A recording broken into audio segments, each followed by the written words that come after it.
আসসালামু আলাইকুম, সবাইকে শুভেচ্ছা জানাচ্ছি। মাসুম মাহবুব দেখছেন সন্ধ্যার ব্রেকিং লাইভ সেশনে। প্রদর্শক, বেশ কিছু গুরুত্বপূর্ণ খবর আছে। সংক্ষিপ্ত এই লাইভ সেশনে আমি আপনাদেরকে পয়েন্ট ধরে ধরে কয়েকটা গুরুত্বপূর্ণ খবর জানাবো। প্রথমে আমি আপনাদেরকে কয়েকটা জিনিস আগে উল্লেখ করে নিতে চাই। এই যুদ্ধে ইরান লাভবান হলো না ক্ষতিগ্রস্ত হলো? এখন পর্যন্ত মার্কিন যুক্তরাষ্ট্রের যত গবেষণা থিঙ্ক ট্যাঙ্কগুলো তথ্য প্রচার করছে, তাতে করে মনে হচ্ছে এখন পর্যন্ত লসের মধ্যে আছে আমেরিকা, লাভের মধ্যে আছে ইরান। কারণ এই যুদ্ধের এই অবস্থাতে এসে মার্কিন যুক্তরাষ্ট্র হরমুজ প্রণালীতে ইরান যে টোল আদায়ের ঘোষণা দিয়েছে, তাদের পার্লামেন্টে বিল পাশ করেছে, সেটাকে অনুমতি দিতে যাচ্ছে এমন আভাস পাওয়া গেছে। অর্থাৎ মার্কিন যুক্তরাষ্ট্র এমন কোনো চুক্তি করতে যাচ্ছে ইরানের সাথে, যেখানে ইরান হরমুজ প্রণালীতে হয়তো টোল আদায় করতে পারবে, এমন কিছু তথ্য স্বয়ং মার্কিন গণমাধ্যমে এসছে।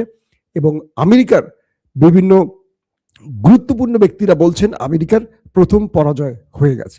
দ্বিতীয় বিষয়, মার্কিন যুক্তরাষ্ট্রের যেই দানবীয় রণতরী জর্জ ডাব্লিউ বুশ, সেটা আসছিল ইরানে আক্রমণের জন্য। বলা হচ্ছে এটিও হঠাৎ অজানার উদ্দেশ্যে পাড়ি জমিয়েছে। অর্থাৎ পূর্বের মতো আব্রাহাম লিঙ্কন এবং জিয়ার্ড আর ফোর্ড, এই দুটোর মতো এটিও অজানা হারিয়ে যাচ্ছে। অর্থাৎ ইরানের ভয় এটিও ইরানের সীমান্তে প্রবেশ করছে না, নিজের সেফটির জন্য সরে গেছে। তারপরের বিষয়টি হলো কাতারে আজকে ব্যাপক অ্যাটাক হয়েছে তেল ট্যাঙ্কারে। সেখানেও ইরান কাতারকে কি বার্তা দিয়েছে, পাশাপাশি আরো অনেকগুলো খবর থাকবে। আশা করি আপনাদেরকে একটা ফুটেজ দেখিয়ে আমি লাইভটা শুরু করতে চাই। আসেন আমরা ফুটেজটা দেখি।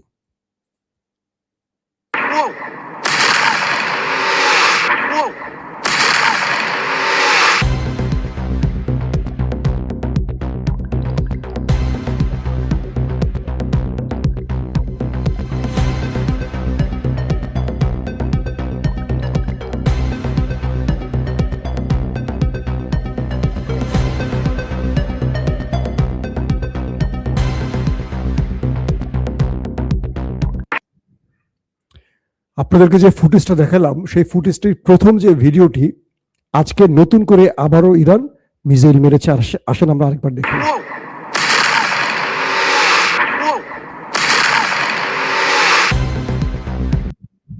ইরান যখন এইভাবে একটার পর একটা মিসাইল মারছে, আর সেই দেশটি, আমার নেতা কাকুর দেশটির অবস্থা কি দেখেন। তারা বাংকারে বসে আছে, কখনো দৌড়চ্ছে। তাদের গত এক মাসের অধিক সময় ধরে তারা শুধু দৌড় প্রতিযোগিতা দিয়েছে। এইরকম ভিডিও আপনারা ইরানের মধ্যে দেখেছেন কেউ? আমরা দেখেছি আল-কুদস দিবসে ইরানে যখন মুহুর্মুহু বিমান হামলা চলছে, সবাই ঠায় দাঁড়িয়ে আল্লাহু আকবার স্লোগান দিয়েছে। একটা লোক দাঁড়িয়ে যায়, দৌড়ে পালায়নি। স্বয়ং ইরানের প্রেসিডেন্ট মাসুদ পেজেশকিয়ান, সিকিউরিটি কাউন্সিলের প্রধান আলী লারিজানে, তারা নিরাপত্তাবিহীন একা রাস্তায় জনগণের সাথে হাত ধরে হেঁটে চলছিলেন। সেই ভিডিও আপনারা দেখেছেন। আর নেতা কাকুর বাড়ির দৃশ্যটা আসেন আপনাদেরকে আরেকবার দেখাই। সেখানকার মানুষ প্রতিদিন এখন দৌড় প্রতিযোগিতা দিচ্ছে। দৃশ্যটা আরেকবার দেখেন।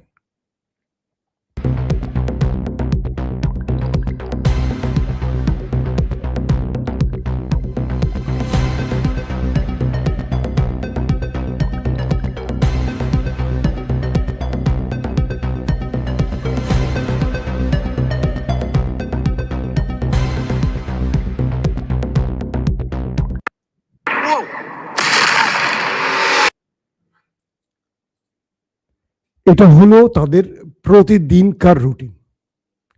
ইরান কি করছে, তাদেরকে রাতে ঘুমোতে দিচ্ছে না, দিনে কাজ করতে দিচ্ছে না। রাতে কি করে, ধরেন সন্ধ্যা বা একটু রাতের সময় কিছু ফেক মিসাইল মারে। যখন সাইরেন বাজে, সব বাড়িঘর থেকে দৌড়ে গিয়ে শেল্টারে ঢোকে। 2 ঘন্টা বিরতি দেয়। বিরতির সময় তারা মনে করে আর কোনো অ্যাটাক হবে না। শেল্টার জোন থেকে তারা আবার বাড়িতে ফিরে আসে বাচ্চা কাচ্চা নিয়ে। যেই বাড়িতে ঢুকে তারা একটু রান্না বান্না করবে বা খাওয়া দাওয়া করবে বা বাথরুমে কাজটা সারবে, আবার সাইরেন বাজে, আবার দৌড়ে শেল্টারে ঢুকে, আবার শেল্টারে 1-2 ঘন্টা থাকে। গভীর রাত তারা আবার বাসায় ফিরে আসে। ঠিক এই সময় করে কি বড় অ্যাটাকগুলো ইরান শুরু করে। টার্গেটে, কারণ শত্রু এই রাত্রিতে হয়তো তার টার্গেটে থাকবে এটা আশঙ্কা করে সারা রাত তারা রাস্তায় দৌড়, শেল্টার জোনে দৌড়, ঘরে থাকার সুযোগ পায় না। কখনো কখনো তারা ঘুমোচ্ছে, ভোরের দিকে 1 ঘন্টা ঘুম হয়েছে, সারাদিন ঘুমোতে পারেনি, টেনশন। ঠিক ভোরে ইরানে যখন ফজরের আজান হচ্ছে, মানুষ নামাজে যাচ্ছে, বিপ্লবীরা তখন একটার পর একটা মিসাইল মারা শুরু করে। ইরানিরা যখন মসজিদে নামাজে যাচ্ছে আর তখন ওরা আবার দৌড় প্রতিযোগিতা শুরু করে, চোখে ঘুম থাকে, দৌড়তে পারছে না, এক পায়ে জুতা আছে তো এক পায়ে জুতায় নেই, কারো শর্ট প্যান্ট পরা, রাতে ঘুমাচ্ছে যেই ড্রেসে, উঠে পড়ে দৌড় জীবন বাঁচাবার জন্য। এটা একদিনের দৃশ্য নয়, এটা 28 ফেব্রুয়ারি থেকে আজ পর্যন্ত প্রতিদিনকার দৃশ্য। ওদের জনগণ রাস্তায় নেমে এখন বিক্ষোভ করছে যে আমাদের এটা জীবন দাও, এটা কোনো জীবন না, এটা কতদিন চলবে, এইভাবে কতদিন আমরা টিকে থাকবো, আমরা তো মানসিক রোগী হয়ে গেছি। দর্শক আসেন গুরুত্বপূর্ণ কয়েকটা খবর দেই। কাতারের দোহার কাছে কাতারের একটি বিশাল তেলের ট্যাঙ্কারে ইরান অ্যাটাক করেছে। প্রশ্ন হলো, কাতারকে তো মাঝখানে অনেকদিন অ্যাটাক করেনি, আজকে আবার হঠাৎ অ্যাটাক করলো কেন? কাতারের পররাষ্ট্র দপ্তর থেকে বলা হয়েছে আক্রমণটি এমন ভাবে করা হয়েছে যাতে জাহাজটির আংশিক ক্ষতি হয়, পুরো তেল যেন পুড়ে না যায় বা বড় কোনো ক্ষতি না হয়। তার মানে ইরানের মিসাইল যেন মানুষের মতো কথা শোনে। মিসাইলটি ইরান থেকে উড়ে এসে কাতারের সে জলসীমায় ঢুকে তেলের ট্যাঙ্কারের এমন ভাবে অ্যাটাক করেছে, অর্থাৎ রাষ্ট্রকে বা আমেরিকাকে বার্তা দিয়েছে, ভয় দেখিয়েছে যে তুমি কি করছো, আমি তোমাকে দেখছি, এই যে আমার মিসাইল আসছে। বড় ক্ষতি করেনি। কে বলছে? কাতার রাষ্ট্র নিজেই বলছে যে এই অ্যাটাকে আমাদের বড় কোনো ক্ষতি হয়নি, হয়তোবা এটা আমাদের থ্রেট কল। তার মানে ইরান তার বন্ধুকে থ্রেট কল দিচ্ছে, বড় ক্ষতি করছে না। যখন কাতারের এই দৃশ্যটি ঘটছে, আমেরিকার বেজে হিট করে বসছে, সৌদি আরবের আমেরিকার বেজে হিট করে বসছে ইরান, এবং যারা ইরানের মধ্যে যুদ্ধ বিমান নিয়ে ঢুকে ইরানের মধ্যে অ্যাটাক চালিয়েছে সেই সব পাইলটদের তালিকা খুঁজে বের করে, তাদের অ্যাড্রেস বের করে, তারা সৌদি আরবের কোথায় কোথায় অবস্থান করছে, দুবাইয়ের কোথায় কোথায় অবস্থান করছে, বাহরাইনের কোথায় অবস্থান করছে, কাতারের, কুয়েতের কোথায় অবস্থান করছে, এই ডাটা তারা সম্পূর্ণ ইরান পেয়েছে হাতে, এবং সেখানে এখন নিখুঁত মিসাইল এবং ড্রোন দিয়ে হিট করছে। বলা হচ্ছে আজকে সৌদি আরবে বেশ কজন পাইলটকে ওপারে পাঠিয়ে দিয়েছে ইরান। এরা ইরানের মধ্যে এসেছিল, যুদ্ধ বিমান দিয়ে হিট করে চলে গেছে, অনেক ক্ষয়ক্ষতি হয়েছে এবং তাদেরকে টার্গেট করেছে। এবং এমনও তথ্য পাওয়া গেছে যারা আলী খামেনিকে হত্যায় কাজ করেছিল, যে বাহিনীটি, বিমান পাইলট থেকে শুরু করে যেই গোয়েন্দা ইউনিটটি, তাদের সবাইকে ওপারে পাঠিয়ে দিয়ে এসছে ইরান। এবং তাদের একটা বড় গ্রুপ ছিল নেতা কাকুর বাহিনী, শুধু আমেরিকার নয়, নেতা কাকুর বাহিনীর যেই গ্রুপটি ছিল তাদেরকেও ইসরায়েলের ভেতরে হিট করে ওপারে পাঠিয়েছে ইরান। ছবি এখন দেখাতে ভয় পাচ্ছে যে এইসব ছবি দেখালে আবার কি হয় না হয়। তো বিষয়টা হলো যে যারা খামেনিকে টার্গেট করেছিল তারাও বেঁচে নেই, তাদেরকে ওপারে পাঠিয়েছে। মানে ইরান তার প্রতিশোধটা নিচ্ছে, আওয়াজ কম করছে কিন্তু মাইটটা জোরে দিচ্ছে। এই পরিস্থিতি এখন তৈরি হয়েছে। আমেরিকা বলছে যে তারা এ পর্যন্ত ইরানের ভেতরে 11,000 টার্গেটে অ্যাটাক করেছে। 11,000 টার্গেট, বুঝতে পারছেন? আমেরিকা এবং ইসরায়েল সম্মিলিতভাবে ইরানের ভেতরে 11,000 টার্গেটে তারা হিট করেছে, তারপরও ইরান দাঁড়িয়ে আছে। আজকে ইরানের পররাষ্ট্রমন্ত্রী আব্বাস আরাকচি কি বলছে জানেন? তিনি বলছেন যে আমরা অপেক্ষায় আছি ইরানের আমেরিকার জন্য, এবং আইআরজিসির পক্ষ থেকে একটি 59 সেকেন্ডের ভিডিও রিলিজ করা হয়েছে। সেখানে তাদের ইরানের প্রস্তুতি দেখাচ্ছে এবং সেখানে বলা হয়েছে যে আমরা তোমাদের অপেক্ষায় আছি। ইরানের বাহিনী আমেরিকাকে বলছে আমরা তোমাদের অপেক্ষায় আছি, তোমরা কখন আসবে। একটা মিউজিক, সেখানে টেক্সট, বক্তব্য দিয়ে এটা সাজানো হয়েছে। অর্থাৎ আমেরিকা কখন আসবে ইরান সেই অপেক্ষায় আছে। কিভাবে শত্রুর মনোবল ভেঙে দিতে হয়, ইরান এটার জন্য পারফেক্ট থ্রোগুলো করছে। আব্বাস আরাকচি বলছেন ওয়েলকাম টু হেল, জাহান্নামে তোমাকে স্বাগত। অর্থাৎ যারা আসবে তাদেরকে জাহান্নামে পাঠাবে, এই ঘোষণা দিচ্ছে ইরান। আমেরিকার প্রেসিডেন্টের সুর চেঞ্জ হয়ে গেছে। তিনি বলছেন 2-3 সপ্তাহের মধ্যে তিনি হরমুজ ছেড়ে চলে যাবেন। তার মানে এটা কি? এটা কি ট্রাম্পের প্রতারণার বক্তব্য, নাকি ট্রাম্প নীরবে ভেতর থেকে আত্মসমর্পণ করে বসছেন? একদিকে ট্রাম্পকে আমেরিকার পক্ষ থেকে যুদ্ধ বন্ধের দাবি তুলছে, অন্যদিকে নেতা সাহেব তাকে যুদ্ধে টিকিয়ে রাখার চেষ্টা করছেন, কারণ ইরান শেষ না করে, মানে ইরানকে শেষ না করে এই যুদ্ধ বন্ধ করতে চাচ্ছেন না। আমেরিকার কথা হলো, এই লড়াই তো আমেরিকার না, এটা তো ওদের লড়াই। আর ট্রাম্পের নেতানিয়াহুর কথা হলো যে আমরা ইরানের যে টার্গেটে এসেছিলাম, রেজিম চেঞ্জ, পারমাণবিক বা নিউক্লিয়ার ধ্বংস, ব্যালিস্টিক প্রোগ্রাম ধ্বংস, একটা তো সম্পূর্ণ হয়নি। এখন যদি আমরা চলে যাই, তাহলে আমাদের দেশে যে এত সেনা মারা গেল, আমাদের যে এত ক্ষতি হলো, এটার কি লাভ হবে? আমেরিকার ট্রাম্পের বক্তব্য হলো যে আমরা এই যুদ্ধে এসেছিলাম মাত্র 2 দিনের জন্য, অর্থাৎ আমরা আসব, খামেনিকে মেরে দিব, ইরানের রেজিম চেঞ্জ হয়ে যাবে, ব্যাস পুরো ইরানটা আমাদের কবজে আসবে, তেল গ্যাসগুলো আমরা আমাদের মনের মতো লুট করব, তাই তো?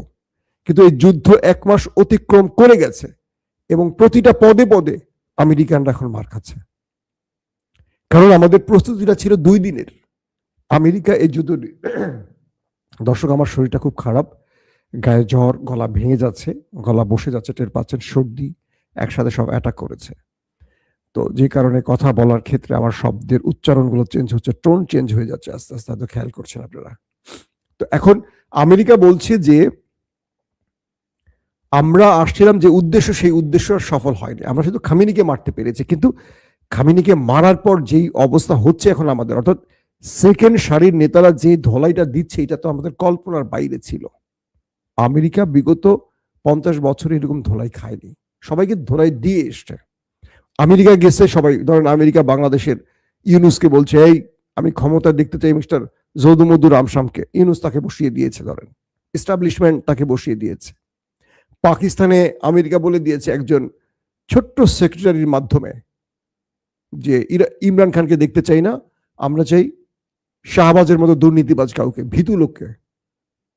কামার জাভেদ বাজওয়া, আসিফ মনির মিলে ইমরানকে সরিয়ে বসিয়ে দিল তাকে। ভোটে জিতছে কে? ইমরান খান, 200-র অধিক আসন পেয়েছে। ক্ষমতা বসতে গেলে লাগে 160-62টা আসন, কিন্তু 200 অধিক আসন পেয়েছে ইমরান খান। ইমরানকে ফর্ম 47 অনুযায়ী, মানে নির্বাচনের ফলাফল বাতিল করে ডিসি সাহেবরা যে রিপোর্ট দিলেন, সেই রিপোর্টটি আইএসআই তৈরি করে দিল, সেই আলোকে ইমরান খান আউট। জেলে আছেন এখন পর্যন্ত ইমরান খান, আজ কত বছর জেলে। ইমরান খানের একটা চোখ নষ্ট হয়ে গেছে এমনও খবর আসছে, তার পরিবারের সাথে তাকে কোনোভাবে আর দেখা করতে দেয়া হচ্ছে না। তো এই পরিস্থিতি হয়েছে আমেরিকার ভয়। পৃথিবীর বহু দেশে সরকার পড়ে যায় আমেরিকা একটু ছোট্ট ধমক দিলেই, বুঝতে পারছেন? আর ইরান ট্রাম্পের সাথে চোখে চোখ রেখে শুধু কথা বলে না, ধোলাইটা দিতে কিরকম যে ট্রাম্প বলছেন যে ইরান তুমি সতর্ক হও, তোমার মধ্যে আমি জাহান্নাম বানিয়ে ফেলবো, তোমাকে জাহান্নামের হুমকি দিচ্ছি, মানে পুরো ইরানকে আমি জাহান্নাম বানাবো। ইরান বলছে ওয়েলকাম টু হেল, তোমাকে জাহান্নামে স্বাগত, যে তোমার সেনারা আসবে পায়ে হেঁটে, যাবে কফিনে করে। বলা হচ্ছে ইরানের চারদিকে বিভিন্ন কমান্ডো বাহিনীকে রেডি করছে, তারা বিভিন্নভাবে খার্ক আইল্যান্ডে ঢোকার চেষ্টা করছে, ইরান খুঁজে খুঁজে তাদের মারছে। বলা হচ্ছে মধ্যপ্রাচ্যের কয়েকটি দেশ থেকে ওই দেশটি ইরানে অ্যাটাকের জন্য যে কমান্ডো বাহিনীকে রেডি করছে, ইরান সেখানে সেখানে এখন মিসাইল আর ড্রোন হিট করছে। কমান্ডোরা পালিয়ে তারা এখন আরবের সিভিলিয়ানদের মধ্যে ঢুকে যাচ্ছে, যাতে ইরান তাদেরকে মারতে না পারে। বুঝতে পারছেন? যিনি 10,000 নতুন সেনা এনেছেন, প্রায় 50,000 সেনা এখন গালফে আছে ইরানের বিরুদ্ধে লড়াই করতে। এরা কেউ নির্দিষ্ট জায়গায় নেই, ইরানের জায়গায় আছে, কিন্তু তারা নেই। কার ভয়ে আমেরিকা এখন পালাচ্ছে বলেন? এখন খুঁজে খুঁজে মারছে, আরবের মধ্যে খুঁজে খুঁজে মারছে ট্রাম্প বাহিনীকে, আর নেতা কাকুর দেশটির মধ্যে খুঁজে খুঁজে মারছে তার বাহিনীকে। তেল আবিবে ব্যাপক আকারে হিট করেছে ইরান রাতে, হাইফাকে পুরো লন্ড ভন্ড করে ফেলেছে, তাদের কেমিক্যাল গোডাউন শেষ, তেল রিফাইনিং শেষ, তাদের বড় বড় শিল্প কারখানাগুলোকে অচল করে দিয়েছে, বিদ্যুৎ প্ল্যান্ট অচল করে দিয়েছে। একটা মিসাইল ব্যর্থ হচ্ছে না ইরানের। এই পরিস্থিতিতে আমেরিকা এখন যুদ্ধ থেকে বেরিয়ে যাওয়ার জন্য একটা নতুন ফর্মুলা খুঁজছে। ইরান যখন বলছে যে হরমুজ থেকে আমরা টোল আদায় করবো, ইতিমধ্যে টোল আদায় শুরু হয়ে গেছে বিদেশি জাহাজদের জন্য $20 লক্ষ। আর যেই জাহাজগুলোতে বাংলাদেশ, পাকিস্তান, রাশিয়া, চীনের পতাকা আছে, তাদের $1 দিতে হচ্ছে না, তারা সসম্মানে তেল নিয়ে আসছে। আর মার্কিন মিত্রদের বিশাল অঙ্কে টাকা গুনতে হচ্ছে, এবং এখন থেকে ইরানি কাজটি করবে। এই যুদ্ধে ইরানের সবচেয়ে বড় জয়টা কি জানেন? ইরান তার অধিকার ফিরে পেতে যাচ্ছে। কখনো কখনো যুদ্ধ উল্টো ফলাফল নিয়ে আসে। ট্রাম্প ইরানকে নিয়ে যে খেলাটা খেলছে, এই খেলাটা ধরেন 2026 এসে শেষ হচ্ছে। পুরো নেটো, পুরো ইউরোপ বুঝে গেছে যে ইরানের দোষ নেই, দোষটা কাদের। মনে রাখবেন, ইরানের এই তেল বা ইরানের পণ্য যে নিষেধাজ্ঞা ছিল, এটিও উঠে যেতে পারে এই যুদ্ধের ফলে।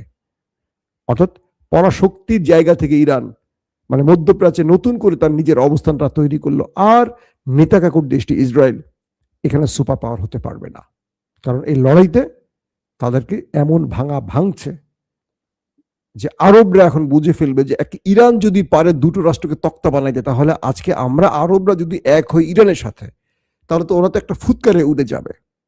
কারণ আরব ইসরায়েল যুদ্ধে আরবরা হেরেছিল, তখন ইরান ছিল না তাদের সাথে, ইরান ছিল ইসরায়েলের পক্ষে।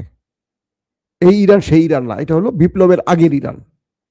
এবং তুরস্ক স্বীকৃতি দিয়েছিল।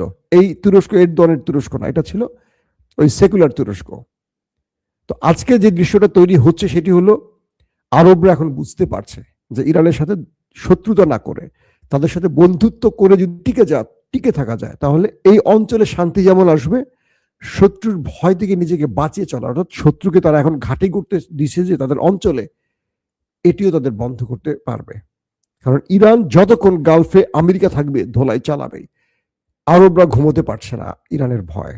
আর ইরান বলছে যে তোমার জন্য আমি ঘুম পাঠিয়ে দেবো প্রয়োজনে, তুমি শুধু ঘাঁটিগুলো বন্ধ করে ওদের খেদাও, তোমার নিরাপত্তা আমি দেব, তোমার নিরাপত্তা আমি দেব, আমার ঘাঁটি করতে হবে না, আমি ইরান থেকে তোমাকে নিরাপত্তা দেব, তুমি তাড়াও ওদেরকে, তুমি ওদের তাড়াবা না, আমি তোমাকে ঘুমাতে দেব না। প্রত্যেকে ভালো থাকবেন।